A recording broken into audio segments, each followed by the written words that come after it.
의 질병 중에서 가장 큰 질병 중에 하나가 외로움이라고 합니다. 외로움.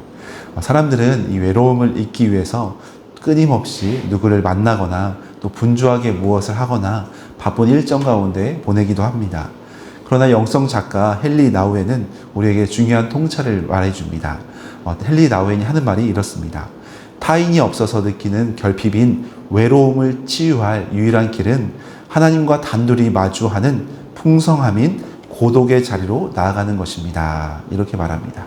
그 외로움을 치유할 유일한 길은 하나님과 단둘이 마주하는 이 고독의 자리로 나아가는 것이다. 이런 통찰을 우리에게 말해줍니다. 고독은 주님과 독대하고 교제하기 위해 나아가는 주님으로부터 풍성한 은혜를 누리는 고요한 시간을 말합니다. 이 시대가 바로 그런 역할을 하는, 이 시대 가운데 교회가 그런 역할을 하는 곳이라는 생각을 하게 되었습니다. 주님과 친밀히 만날 수 있는 장소, 또 주님과의 마음이 또 회복되어지고 주님과 교통함으로 치유되고 회복할 수 있도록 주님과 독대할 수 있는 공간이 바로 이 교회의 역할이고 또 예배의 역할이고 또 우리가 나아가야 할 이 신앙의 역할이지 않을까 하는 생각을 하게 되었습니다. 오늘 본문이 바로 이런 부분을 또 말씀해 준다고 생각됩니다. 요한복음 2장 13절부터 시작되는 오늘 본문은 예수님께서 성전을 정결하게 하는 유명한 사건이 펼쳐지고 있습니다. 이 사건은 단순히 장사꾼을 쫓아낸 그런 이야기가 아닙니다. 하나님을 만나는 거룩한 고독의 장소, 또 기도의 장소, 이 예배의 장소를 되찾아주신 회복의 사건이었음을 우리가 묵상하게 됩니다. 오늘 본문에서 예수님께서는 유월절을 맞아 예루살렘 성전에 올라가셨습니다. 이 유월절은 이스라엘 백성들이 출애굽할 때 이 죽음의 재앙에서 구원받은 그 놀라운 은혜를 기억하는 가장 큰 절기였습니다. 그러니까 수많은 인파가 하나님께 제사 드리기 위해 성전으로 모여드는 장면에 있습니다. 그런데 성전에 들어서신 주님의 눈에 비친 그 모습은 거룩한 제사, 하나님을 만나는 그 은혜의 자리가 아니라 아수라장이 된 장사판의 모습이었습니다.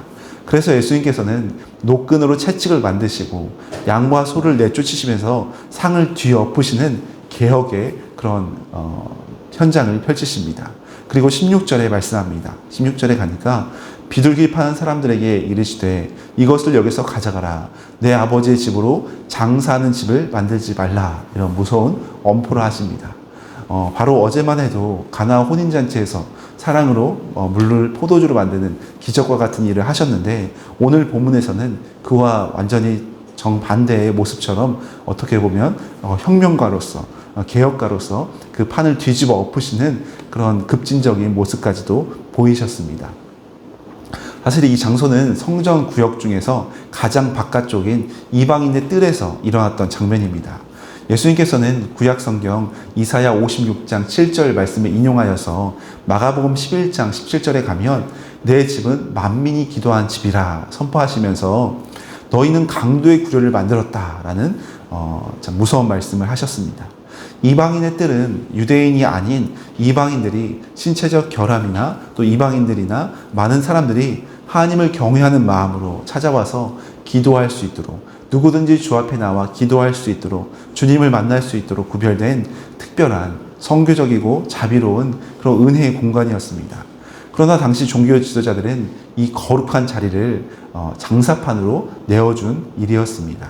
멀리서 온 예배자들에게 재물을 팔고 환전해 준다는 명목이었으나 실상은 자기들의 이익을 위해서 다른 사람들이 하나님께 나아갈 기도의 처소, 그 은혜의 자리를 막아버린 겁니다. 주님의 분노는 단순히 장사 행위에 대한 분노를 넘어서서 하나님을 향한 그 갈망을 가지고 주 앞에 나온 백성들까지, 그 영혼들까지 빼앗아 버리는 기득권층들의 이기주의와 영적 독선에 대한 무서운 심판이었습니다.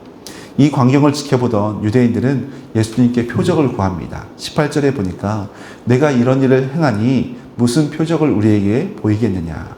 내가 이런 권위를 가졌다면서 무슨 표적을 보이겠느냐. 그때 예수님은 충격적인 선언을 19절에 하십니다. 너희가 이 성전을 헐라 내가 사흘 동안에 일으키리라. 유대인들은 46년 동안 지어진 지금 화려한 성전, 눈에 보이는 헤롯이 짓고 있는 화려한 성전을 헐라는 말씀에 비웃었습니다. 그리고 21절에 그러나 예수님은 21절에 명확히 선포합니다. 그러나 예수는 성전된 자기 육체를 가리켜 말씀하신 것이라. 자기 육체를 가리켜 말씀하신 성전을 말씀하였습니다. 이것은 성전의 개념이 완전히 바뀌었음을 말씀합니다. 이제 성전은 구약 시대에 나오는 짐승의 피가 흐르고 제사장의 중보가 필요한 특정한 건물, 어떤 눈에 보이는 형체가 아니었습니다. 하나님과 인간 사이의 유일한 중보자가 되시는 예수 그리스도께서 그분 자체가 이제 성전이 되었다라고 신약 성경에 선포하고 계신 장면입니다. 예수님은 십자가에서 죽으시고 3일 만에 부활하심으로 공간에 갇힌 성전이 아니라, 건물이 아니라 누구든지 주님을 믿는 자 안에서 함께 거하시는 성전이 되셨음을 선포하고 있습니다.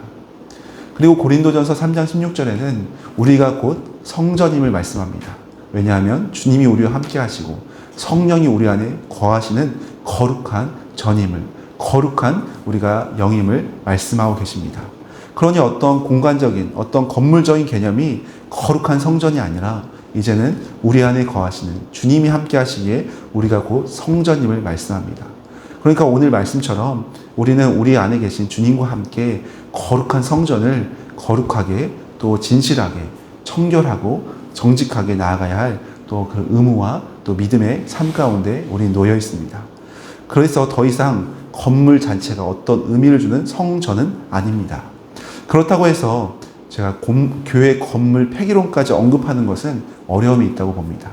최근에도 급진적인 그런 모습 가운데 그런 주장을 하시는 분들이 참 많습니다. 건물이 필요 없다. 이제 우리는 교회 건물 자체를 없애야 한다. 이런 말까지 하는 참 무서운 말도 듣긴 하지만, 교회 건물을 어떤 성전이라고 어떤 너무나 그것을 성전화시키는, 너무 거룩하게 여기는 것도, 그 건물 자체를 그렇게 여기는 것도 문제이지만, 성경적이지는 않지만, 교회 건물, 교회 공간이 필요 없다고 하는 것 자체도 바람직하지는 않다고 생각합니다. 교회는 하나님께 예배드리고 또 기도하고 또 하나님 앞에 신앙생활 할 수 있도록 모일 수 있는 특별한 처소입니다. 그래서 건물이 주는 어떤 영적인 개념이 구약처럼 특별히 부여할 필요는 없지만, 그렇다고 해서 이것을 다 없앤다고 하는 그런 것까지 나갈 필요는 없습니다.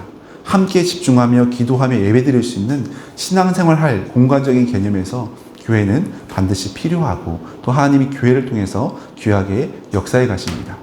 오늘 이 본문 말씀을 우리 삶의 현장으로 우리가 가져왔으면 좋겠습니다. 우리의 심정을, 우리 안에 거하시는 성령과 함께 우리가 우리 내면을, 우리의 삶을 먼저 거룩하게 하는 성전의 삶을 우리가 살아가야 합니다.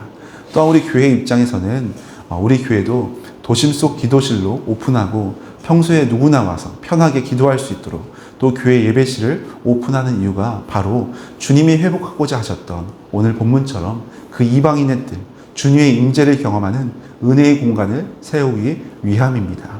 세상은 분주함과 욕망으로 우리의 마음의 뜰을 늘 채우려고 합니다. 그렇지만 나만의 유익을 계산하는 그 장사꾼의 소리가 우리 내면에 가득하고, 또 세상의 소리가 우리 내면에 가득해질 때 우리는 하나님을 만날 그 거룩한 처소를, 그 거룩한 고독의 장소를 잊어버릴 수가 있습니다.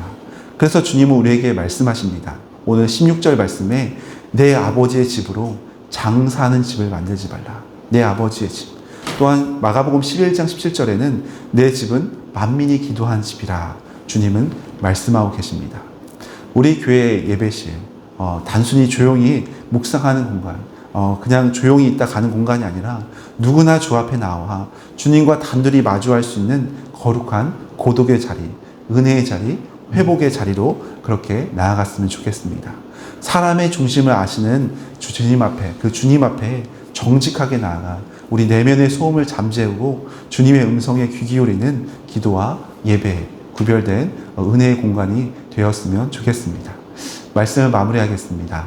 사랑하는 여러분, 오늘 24절에 보면 예수님은 화려한 겉모습이나 어떠한 표적에 열광하는 사람들에게 자신을 의탁하지 않으셨다고 말씀합니다.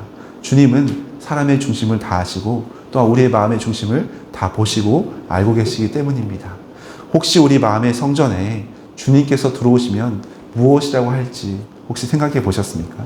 지금 나에게 주님이 찾아오셔서 내 마음의 성전에 들어오신다면 무엇이라고 하실까? 깨끗하다, 정결하다 하실까? 아니면 오늘 본문처럼 장사판을 뒤엎는 그런 상황이 있진 않으실까 하는 생각을 하게 됩니다.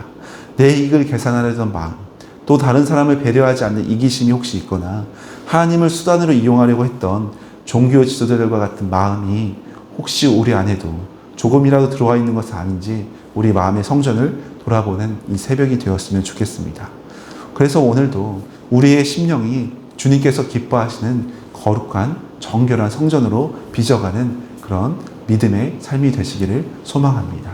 세상의 소음 속에서도 주님과 깊이 교제하며 주변에 상처 입은 사람들이 하나님을 우리의 삶을 통해서 주님의 살아계심을 경험할 수 있도록 오늘도 우리가 참된 성전으로서 삶을 믿음 가운데 살아가는 거룩한 주의 백성들 되시기를 예수님의 이름으로 간절히 축원합니다.